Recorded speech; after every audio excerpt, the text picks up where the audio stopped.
I wish I could say that I said yes to this role, but I fought so hard for this role. It wasn't offered to me. I discussed with the director, Adrian, for a while, and they brought me in to actually audition for it. And I was so nervous, and don't tell him this, but I stopped at a bar beforehand, had a sip of beer just to calm my nerves before I went to the audition, because it was one of the best screenplays I'd ever read.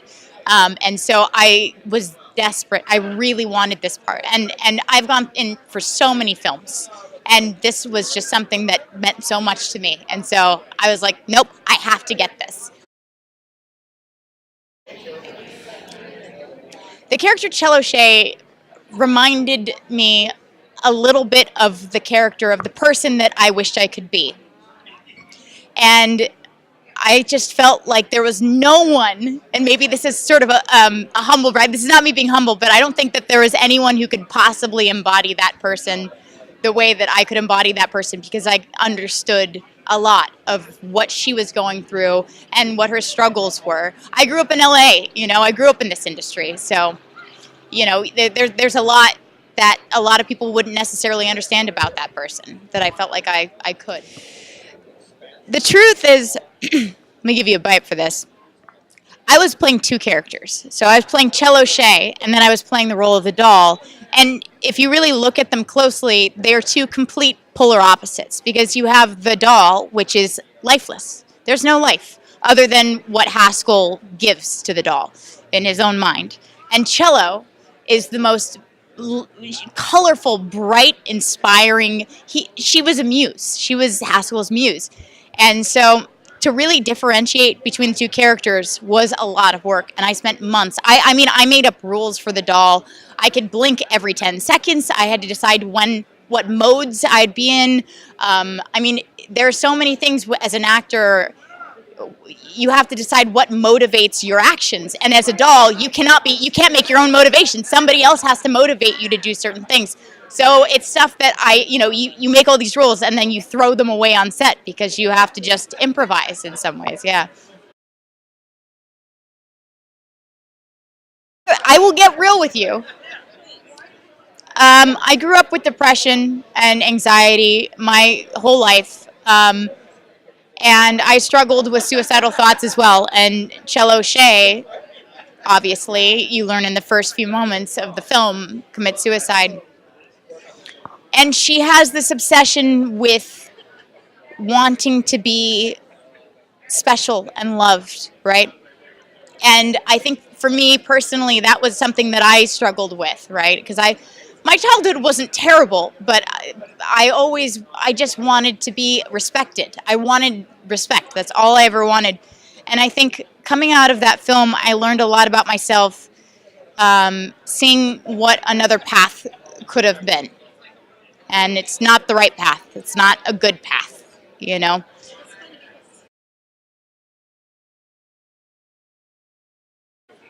I would hope that the audience, after seeing this film, realizes that, God, this is so tough. It's really tough because the film itself is the commentary on suicide, but at the same time, it's also a commentary on finding joy in life, and how they're not even necessarily related. Like I think that Cello made a mistake.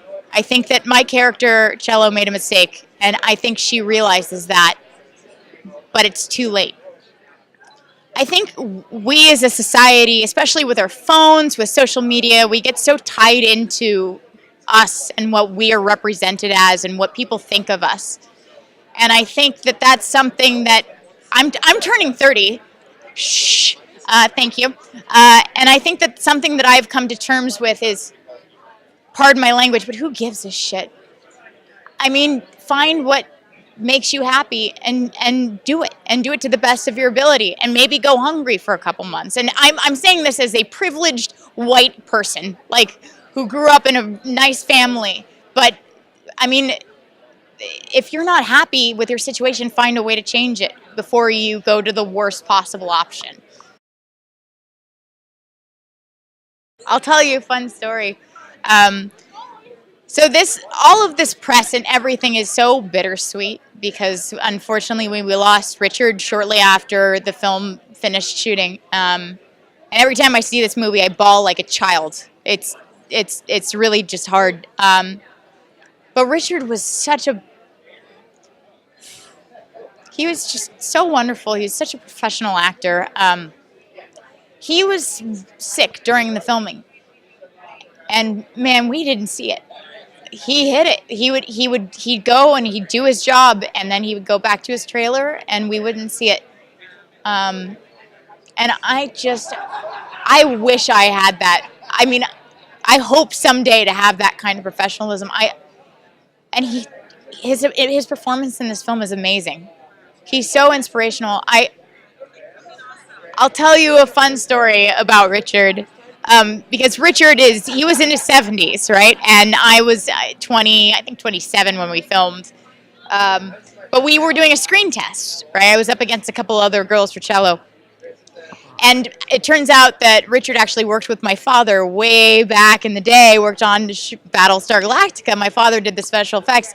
And I'm like, please don't make this weird. Don't come up and say that you worked with my dad. Please, like, let's just have a normal introduction. Don't say that you worked with my dad because we're about to do the scene where we're going to be making out and it's going to be awkward. And he comes up and he goes, "Hi, I'm Richard. It's so nice to meet you. I worked with your father." And I was like, "So nice to meet you, Richard." But it's funny. It turned out it made no difference because I feel like Richard and I had so much chemistry. Like I love that man. He was brilliant. He's brilliant in this film, and I'm honored to be a part of his last film. Adrian is so much fun to work with because Adrian has been through everything. And so you can be so honest and open. And what he did was he gave us our space to do what we wanted. And if there's something he wanted to change, he'd come in and be like, okay. Especially working as the doll, because there are things that you're not aware as a human that you're doing where you're supposed to be portraying a robot, right? And you're like, oh wait, no, that's a human thing. Like you can't do that because that gives it away. But Adrian has been completely wonderful to work with. He listens. We change things as they are needed. He's very flexible, and he had such a vision for this, and the writers as well. I mean, Bryn and Sarah. I mean, everybody came together to create this, and I'm so, like I said, I'm so honored to be a part of this because I think it's one of the most beautiful, heartbreaking, lovely stories that I've ever read, seen, you know, been a part of. Like it's crazy. I would say relatable, complex, and life-changing. You can follow me at Skydart, Skydart, across the board. I'm everywhere. I'm all over the internet.